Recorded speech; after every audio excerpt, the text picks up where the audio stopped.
Selma, então hoje nós vamos falar dos embargos de declaração.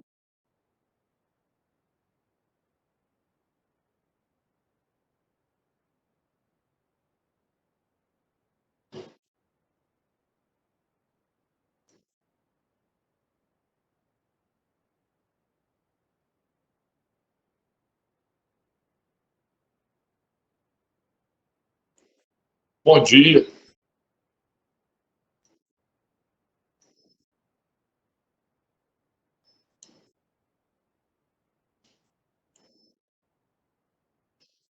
Para mim também, com certeza.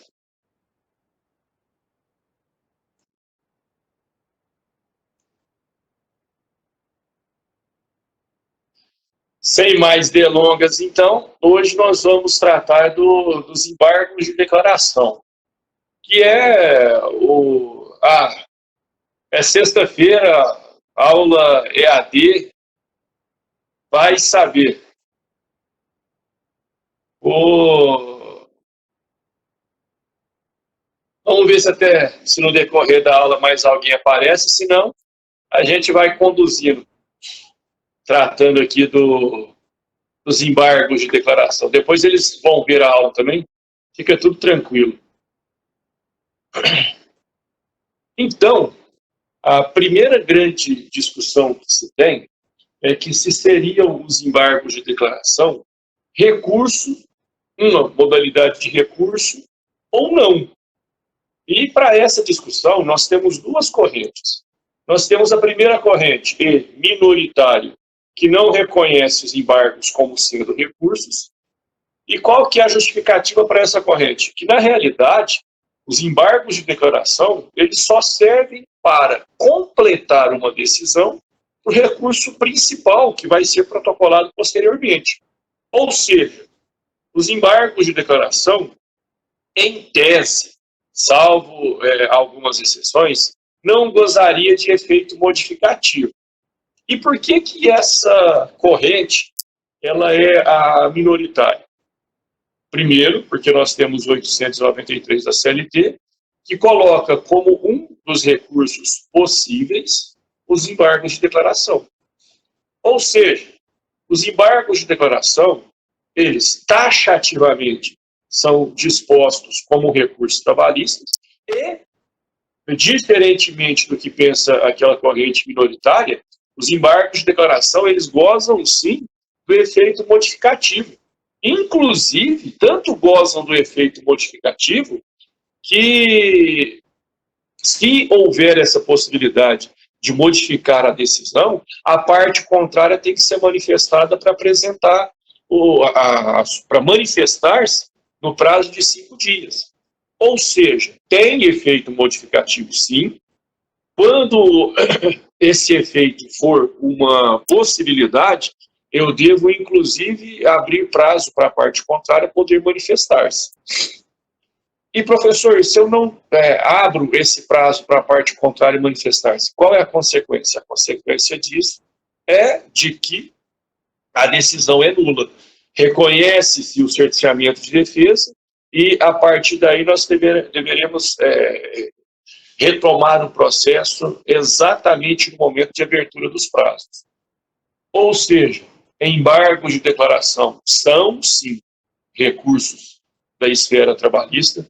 Eles são os embargos, uma modalidade de recurso que ele visa corrigir omissão, obscuridade, contradição e, com aquele traço do processo civil, também o erro material.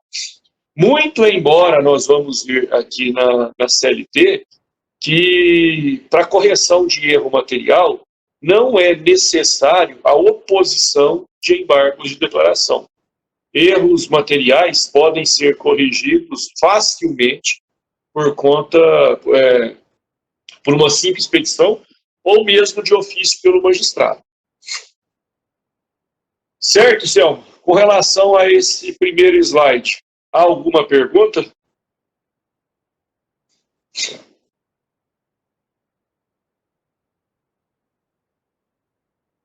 Beleza. Quanto à previsão legal. A previsão legal dos dos recursos na CLT é a partir do 893. Notadamente, com relação aos embargos de declaração, a disposição fica no 897-A. Esse artigo 897-A, ele dispõe, primeiro, das hipóteses de cabimento dos embargos de declaração. Ele disciplina o prazo de 5 dias, ou seja, ele foge daquela uniformização do prazo recursal. Essa particularidade dos embargos de declaração, ela é algo comum, tanto no processo comum quanto no processo de trabalho. Ambos os casos, o prazo para a oposição dos embargos são de 5 dias.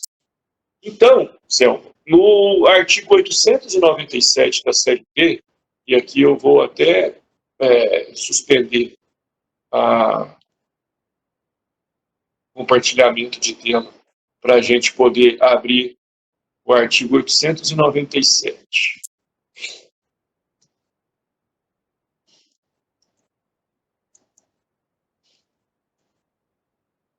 Então, o que está disposto no 897-A? Caberão embargos de declaração da sentença ou acordo no prazo de 5 dias, devendo seu julgamento ocorrer na primeira audiência ou sessão subsequente à sua apresentação, registrado na certidão, admitido efeito modificativo da decisão nos casos de omissão e contradição, e no julgado, e manifesto equívoco nos exames dos pressupostos extrínsecos do recurso. Ou seja, aqui, vamos voltar lá para a minha apresentação. Vamos olhar isso daqui. Eita. Então, caberão embargos de declaração. Quais são os tipos de decisões que comportam o embargo de declaração? Qual é o prazo para interposição dos embargos? Interposição não, desculpa. O termo correto é oposição. Qual é, então, o prazo para oposição dos embargos? 5 dias. Os embargos de declaração permitem o efeito modificativo?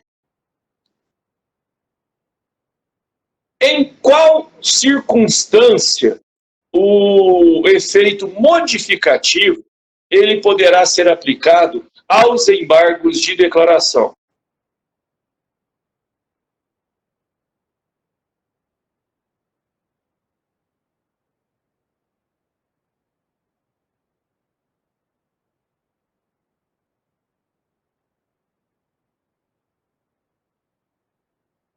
Então, esse destaque com cores diferentes, eles demonstram as particularidades dos embargos de declaração.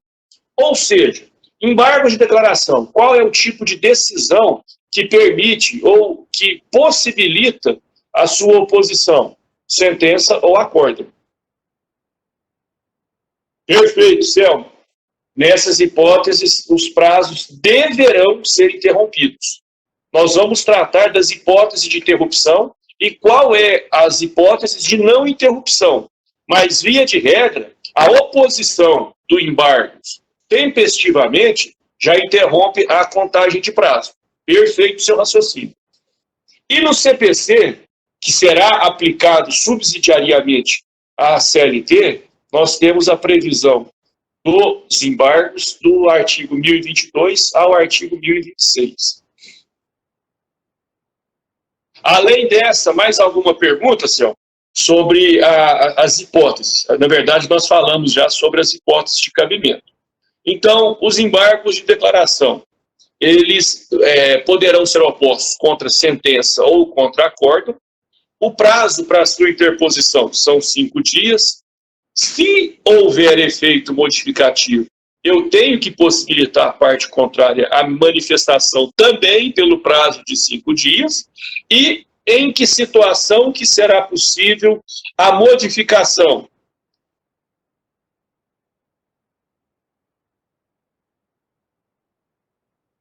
nessas hipóteses aqui. Então, vamos lá. Erro material não está inserido na condição de efeito modificativo. O erro material, e nós vamos ver aqui mais para frente, o erro material, ele é tratado nos embargos de declaração como algo a ser corrigido por uma simples petição ou simplesmente de ofício. Muito embora não haja vedação e não será considerado como protelatório os embargos de declaração opostos para corrigir erro material. E por qual motivo que isso não vai acontecer? Porque o CPC, ele permite os embargos de declaração para correção de erro material. Não é contrário aos princípios trabalhistas e nós todos sabemos que o CPC ele é aplicável subsidiariamente à CLT. Então, quanto à previsão, ela vai ficar mais clara a partir daqui. Porque aqui o que eu fiz? Eu desmembrei, eu dissequei o artigo 897 da CLT para a gente poder identificar o prazo para recorrer, o prazo para contrarrazoar e as decisões que implicam ou não no efeito modificativo. Então, o primeiro passo que nós vamos ter é sobre o prazo. Primeiro, e isso já foi pergunta de OAB, de primeira fase, mas já foi pergunta. Qual o prazo para a oposição dos embargos de declaração? Aí tinha uma pergunta. Os embargos de declaração, eles seguem a regra da uniformização? A outra, os embargos de declaração possuem um prazo de contagem própria, obedecendo os 15 dias do processo civil. E a resposta correta era que o embargo de declaração ele era uma regra, à exceção da uniformização. No entanto, isso aqui está errado. A sua oposição deverá acontecer no prazo de 5 dias. E a contagem desse prazo começa quando? Da publicação. Então, até 5 dias eu posso opor os meus embargos de declaração. E um detalhe, sempre será necessário a manifestação da parte contrária? Não. Não será necessário sempre. Eu vou abrir de novo aqui a CLT. A CLT, ela dispõe no 897, aqui, ó, parágrafo 2º. Então, caberão embargos, tal, caput. Parágrafo 2º. Eventual efeito modificativo dos embargos de declaração somente poderá ocorrer em virtude da correção de vício na decisão embargada e desde que ouvida a parte contrária no prazo de 5 dias. Ou seja, a parte contrária, ela sempre será chamada a manifestar-se sobre os embargos? Não. A parte contrária será chamada a manifestar-se nos embargos quando houver a possibilidade de efeito modificativo. Professor, significa dizer, então, que se não houver os efeitos modificativos, não tem que ser ouvida a parte contrária? Expressamente dispõe isso.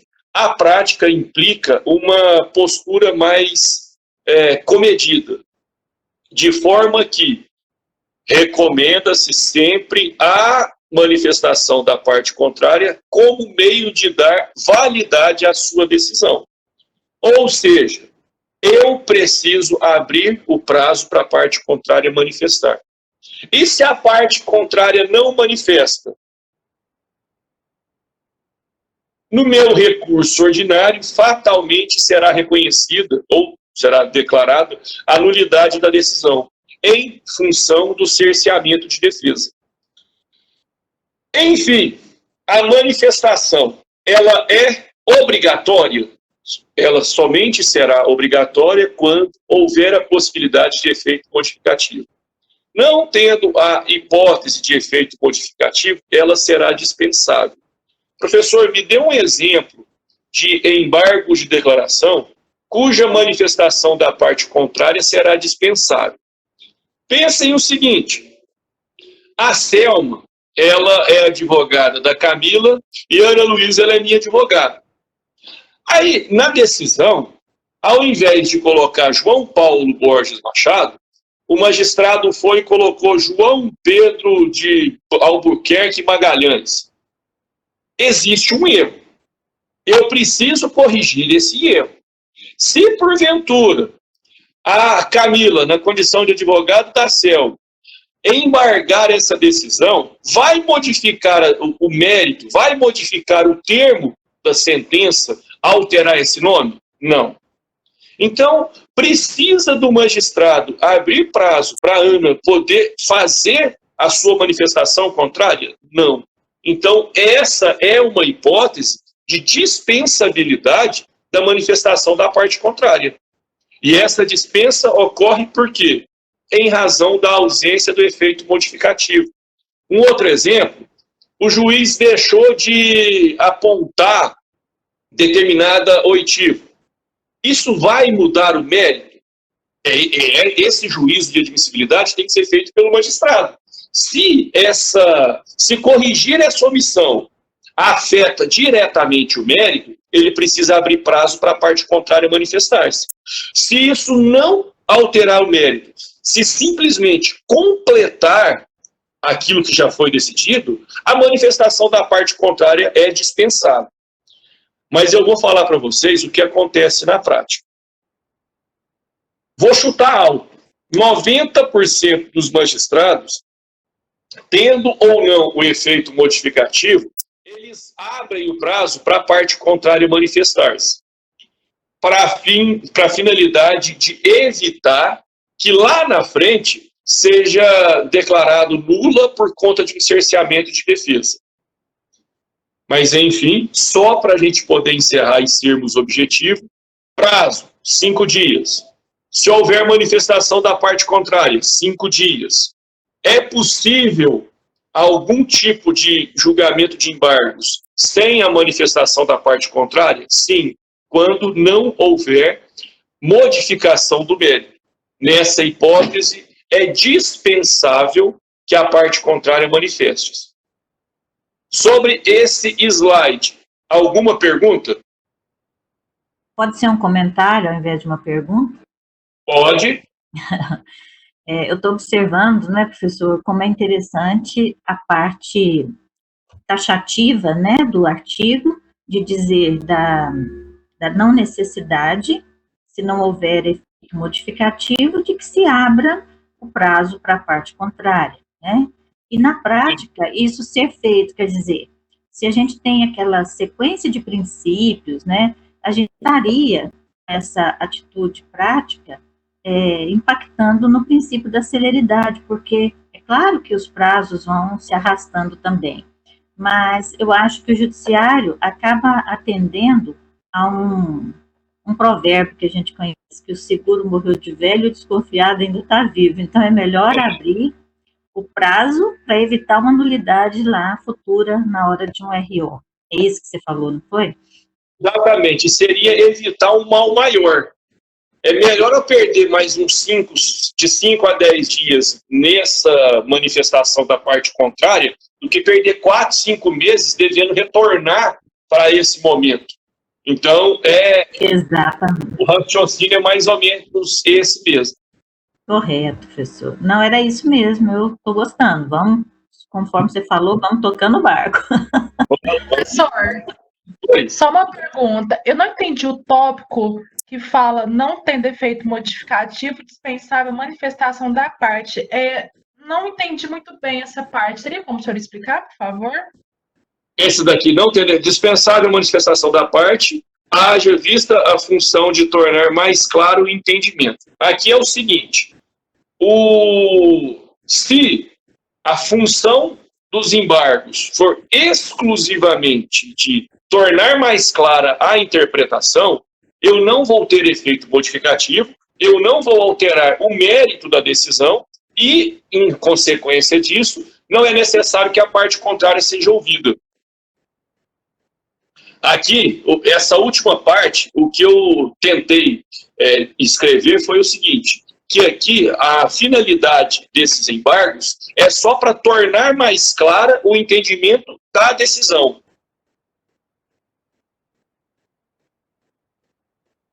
Ficou claro ou ainda não? Senão... Não, então beleza.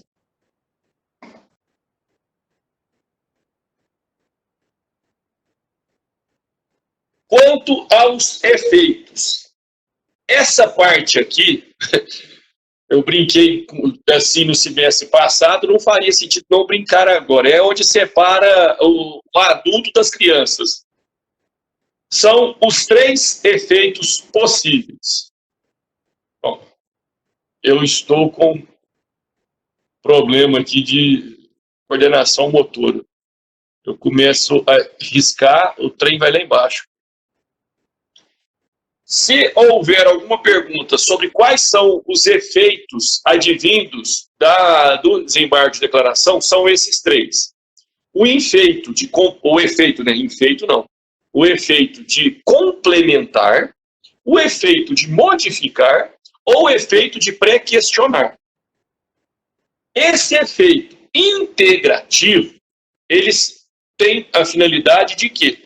Corrigir omissão, contradição e obscuridade.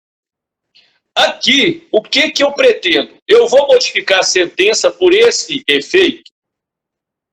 Não. Por esse efeito, em tese, eu dispensaria a manifestação da parte contrária. Por quê? Por esse efeito, a minha única finalidade é melhorar a compreensão da decisão. Somente isso. Tornar a decisão clara. Essa é a finalidade e ponto. Quando eu terei esse efeito de completar, esse efeito de integralizar, quando houver omissão, quando houver contradição e quando houver obscuridade. Omissão. O juiz deixou de manifestar-se sobre determinado ponto. Contradição. O relatório da decisão, as exposições da convicção do magistrado não são condizentes com a conclusão. Professor, coloca isso num caso prático. Pensem a possibilidade, ou o seguinte caso. Eu sou magistrado. A minha fundamentação, ela leva a crer que eu vou julgar procedente. No entanto, a minha conclusão é pela improcedência. Os argumentos que eu escrevi não levam à conclusão que eu dei. Então, nesse caso, é uma sentença contraditória que ou eu errei na minha fundamentação ou eu errei na minha conclusão. Algum dos dois está errado e eu preciso corrigir. Isso é a contradição. E a obscuridade? A obscuridade, ela é aquela sentença que não é clara. Ela é aquela sentença que traz uma dificuldade na sua compreensão. Se vocês forem perceber, a omissão, ela comporta tanto o efeito, a omissão, ela comporta tanto o efeito integrativo, como ela também está no efeito modificativo. A contradição, ela está no efeito integrativo e ela também está no efeito modificativo. Agora, a obscuridade, ela só está no efeito integrativo. Ou seja, uma sentença obscura, ela não está errada e ela não está omissa. Uma sentença obscura, ela está simplesmente imprecisa. Eu só preciso corrigir essa imprecisão dela, sabendo que essa correção não ensejará na alteração do mérito. A omissão, eu posso ter, por exemplo, uma sentença que julgou procedente o pedido de insalubridade, mas esse pedido de insalubridade, ele não está expressamente, ele não está descrito na decisão. Nesse caso, vai mudar o julgado? Não, porque já foi concedido a insalubridade. E se fosse mudar o julgado? Aí eu abriria prazo para a parte contrária. Contradição. A sentença, a fundamentação leva à improcedência e o julgamento é pela procedência. Se eu estiver errado apenas a fundamentação, eu não vou alterar o mérito. Então, essa contradição, ela não enseja manifestação da parte contrária. Se, por outro lado, eu estiver errado a conclusão, significa que vai alterar, vai deixar de ser procedente para improcedente ou parcialmente procedente. Então, nessa hipótese, a contradição, eu precisaria ouvir a parte contrária em razão dessa eventual modificação da sentença. E uma outra possibilidade, um outro tipo de cabimento que ensejaria essa modificação é quanto ao exame dos pressupostos extrínsecos do recurso.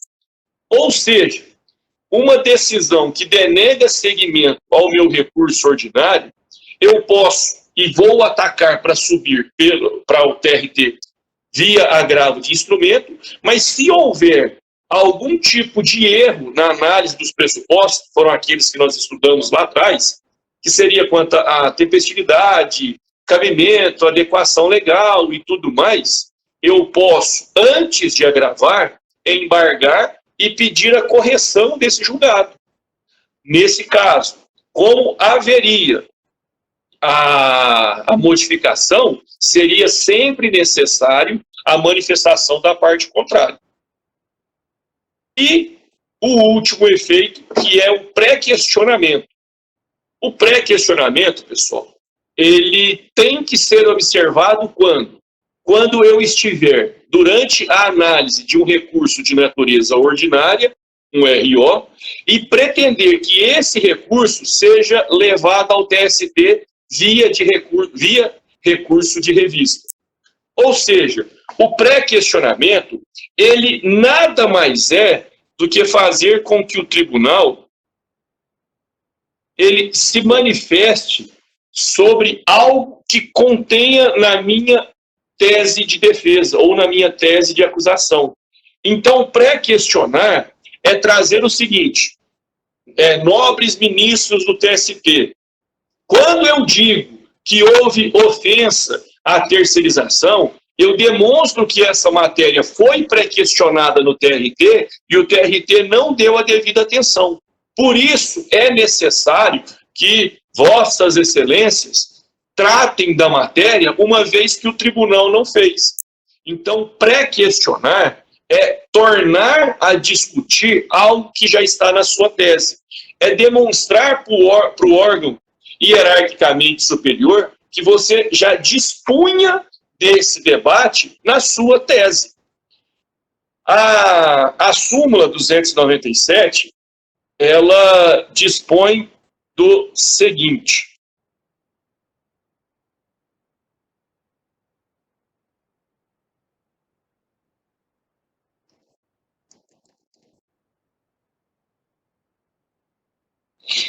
Disse pré-questionada a matéria ou questão, quando na decisão impugnada haja sido adotada explicitamente tese a respeito, incumbe à parte interessada, desde que a matéria haja sido invocada no recurso principal, opor embargos declaratórios, objetivando o pronunciamento sobre o tema sob pena de preclusão. Considera-se pré-questionada a questão jurídica invocada no recurso principal, sobre a qual se omite o tribunal de pronunciar tese, não obstante opostos embargos de declaração. Ou seja, vamos retomar aqui. Os embargos de declaração com finalidade de pré-questionar a matéria, eles serão exigíveis quando nós estivermos diante de um recurso ordinário.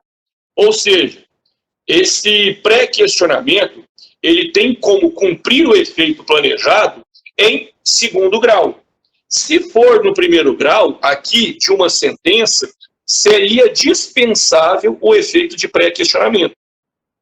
E mais, aquele último inciso, ele fala do pré-questionamento tácito. esse pré-questionamento tácito, ele implica que não precisa do desembargador apresentar decisão sobre aquela tese.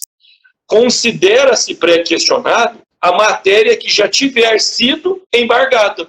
Independentemente da decisão, o que vai fazer o pré-questionamento acontecer é a oposição dos embargos. Quanto aos efeitos, alguma pergunta? Ou todas? Tenho sim, professor. Ficou assim, parecendo que uma das maneiras mais fáceis de pré-questionar é por meio dos embargos. Mas imaginemos lá na fase ainda, na primeira instância, quando você explicou a contestação. Você falou da importância dos protestos. Os protestos na contestação, eles também podem ser reconhecidos como pré-questionamento? Não. O pré-questionamento, ele somente será feito via embargo de declaração. Agora ficou mais claro, porque eu imaginava que os embargos não fossem pré-requisito, que se mesmo não embargado, eu entrasse depois com um recurso, eu poderia, com os protestos, me sentir já com o pré-questionamento feito. Então, isso não é possível, né? Veja só isso daqui, ó. A sua pergunta, ela tem muita pertinência. Incumbe à parte interessada, desde que a matéria haja sido enfocada no recurso, ou seja, esqueçam a defesa, opor embargos declaratórios objetivando o pronunciamento sobre o tema, sob pena de preclusão. Ou seja, se eu não oponho os meus embargos desse meu recurso, da decisão desse meu recurso principal, precluiu o meu direito de pré-questionar. Muito interessante. A súmula deixa tudo mais claro, realmente. Mas a súmula, gente, na época da faculdade, os professores falavam que o judiciário não pode legislar. Eu viveria mais feliz em um mundo que as leis fossem súmulas, porque o papel da súmula é simplesmente explicar aquilo que nem sempre foi muito bem redigido. E considerando a redação sofrível da CLT, as súmulas, elas nos ajudam demais. As orientações jurisprudenciais, então, nem se diz.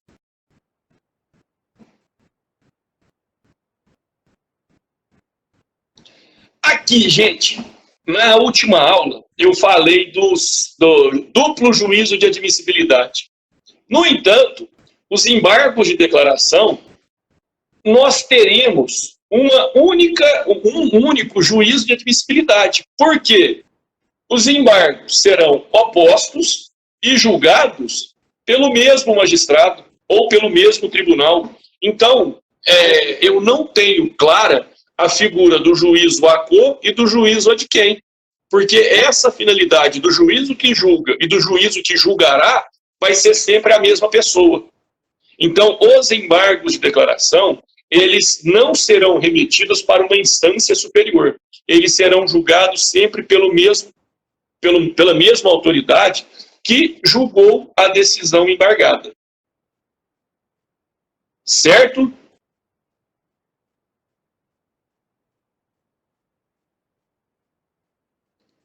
Passemos, então, para o próximo. Aqui, Selma, é aquela pergunta que você fez lá no começo sobre a interrupção do prazo recursal. Vejamos. A interrupção, ela é o ato processual que faz com que o prazo recursal seja... Deixa eu tirar a anotação e colocar de novo. Então, a interrupção, ela tem o poder, na verdade, de reiniciar a contagem do prazo do recurso principal. Ou seja, a oposição dos embargos de forma tempestiva, ela já causará a interrupção. Havia uma discussão, mas havia mesmo, de que se era necessário que os embargos sejam providos para poder interromper ou não. Não. Não mais. Hoje, todo embargo oposto dentro do prazo recursal, ele será considerado como tempestivo e, por ser tempestivo, ele terá o poder de interromper a contagem do prazo recursal para o recurso principal. Ou seja, a decisão dos embargos, ela não vincula esse efeito interruptivo. Por que ela não vincula esse efeito interruptivo? Porque eu não preciso ter o meu embargo, os meus embargos providos para poder interromper. E isso fica claro onde? Isso fica claro aqui. Vamos abrir a CLT no artigo 897-A, no parágrafo 3º. Só 897-A, no parágrafo 3º. Gente, estou apanhando aqui, mas já vai.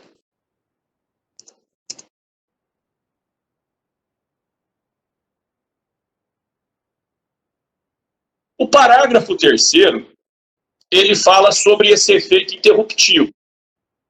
Os embargos de declaração interrompem o prazo para interposição de outros recursos por qualquer das partes, salvo quando intempestivos, irregular a representação da parte ou ausente a sua assinatura. Ou seja, é um rol taxativo de condições que não interrompem o prazo do recurso principal. Se não for intempestivo, se não for um recurso sem a representação e se não for um recurso sem assinatura, todos os demais casos de embargos de declaração interromperão o prazo para interposição do recurso principal. Essa é uma condição que vocês não podem, de maneira nenhuma, afastar-se. Isso daqui é extremamente importante. Quais são os embargos que não interromperão o prazo? Primeiro, previsão expressa e taxativa no parágrafo 3º do artigo 897-A, não interrompem a contagem do prazo. Os embargos intempestivos, aquele que não conta com a devida representação, e ainda aquele que não tem assinatura. Esse daqui, ele somente aconteceria se houvesse o processo físico, se nós não estivéssemos falando do processo eletrônico. Com o processo eletrônico, eu não consigo enxergar essa possibilidade, uma vez que eu não consigo protocolar sem fazer assinatura digital. Então, vamos lá. Qual é a punição para os embargos intempestivos? Não interromper o prazo. Qual é a punição para os embargos que não esteja devidamente representado? Ser intempestivo, não interromper o prazo. E qual é a punição para os embargos apresentados apocrifamente? Também não interromper o prazo. Então, essas são as hipóteses de não interromper o prazo via embargos de declaração. Isso eu gostaria que ficasse muito claro para vocês, porque o próximo ponto que nós vamos tratar são dos embargos protelatórios. E é necessário, é preciso que fique claro essa distinção com o que nós vamos tratar agora dos embargos protelatórios. Os embargos protelatórios, pessoal, eles não contam com previsão expressa na CLT, no entanto, nós precisamos entender essa condição protelatória com base no CPC. Então, vamos lá no artigo 1026 do CPC para a gente poder entender.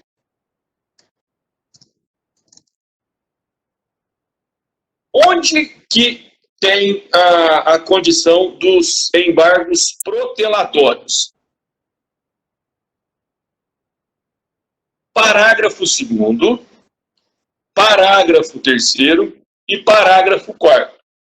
Parágrafo 2º. Quando manifestamente protelatórios os embargos de declaração, o juiz ou o tribunal, em decisão fundamentada, condenará o embargante a pagar ao embargado, e não é a justiça, e ao embargado, multa não excedente a 2% sobre o valor atualizado da causa.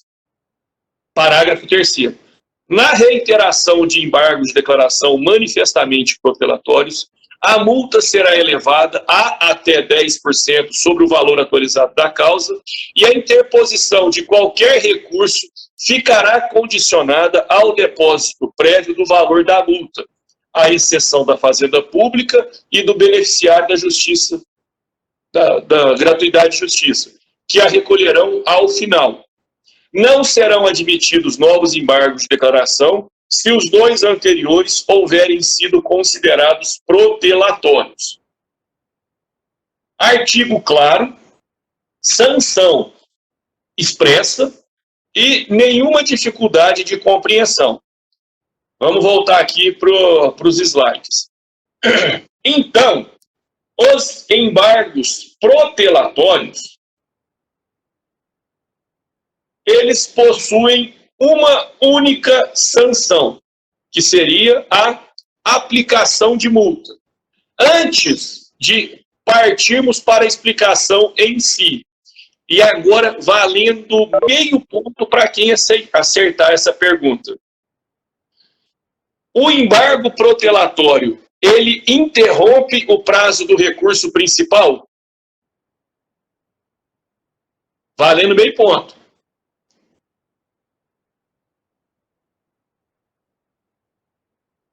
Sem pesquisar na internet.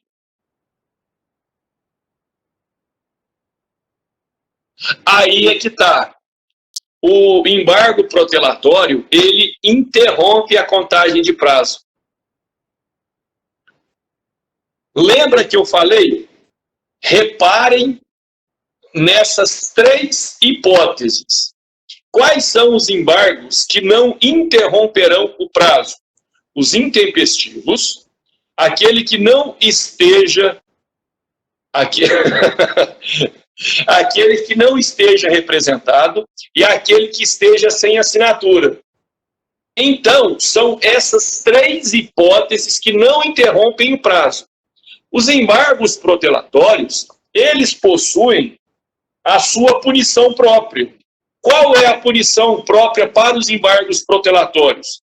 É o primeiro, multa de até 2%. É o segundo, multa de até 10%. É o terceiro, você não vai embargar mais. E mais, se você for multado, a interposição...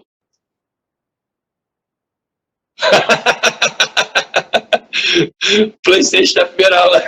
Tá certo. Então, gente, a interposição de qualquer outro recurso, ela fica condicionada ao pagamento dessa multa. Então, precisamos entender que já está suficientemente punido os embargos protelatórios. Eu não poderia punir 2 vezes pelo mesmo ato. E isso eu falei no noturno e vou repetir aqui. Nós tínhamos um juiz aqui em Uberaba que, com a graça de Deus, ele foi embora, e rogo a Deus ainda mais para que ele se aposente o quanto antes para curar aquela amargura, que ele, e eu digo qualquer, embargos de declaração opostos contra a sua decisão, que buscasse trazer clareza, ele falava que a sentença estava suficientemente clara e que os seus embargos eram protelatórios, multa de 2%. Todos os embargos que você buscasse a clareza da decisão dele, ele se sentia ofendido no mais fundo do seu âmago e ele aplicava essa multa. Sabe o que acontecia? Chegava no tribunal, essa decisão era reformada. Porque os embargos, ele não pode ser julgado de acordo com a vaidade do magistrado. O artigo 1026, ele fala claramente, fundamentadamente, você pode aplicar essa multa. Mas depende de fundamentação. Não é a falta do seu Rivotril que vai causar essa multa. Não é a sua falta de vaidade que vai causar essa multa. O que causa a multa é o manifesto interesse em atrasar o processo. Se não atrasou o processo, se é algo válido, você precisa entender que o processo não acaba com você e que você precisa preparar para o recurso. E você só prepara para o recurso trazendo a sua defesa clara. Pronto, desabafei. Falei tudo que eu gostaria de falar para o juiz. Nesse caso, gente, embargos protelatórios, eles não podem prejudicar a interrupção do prazo. Ou seja, embargos protelatórios interrompem. Você que seja punido com a multa, mas o seu recurso principal não pode ser prejudicado. Sobre os embargos protelatórios. Perguntas?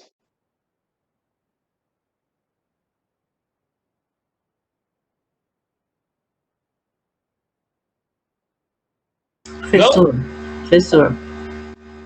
João Paulo. Pode falar.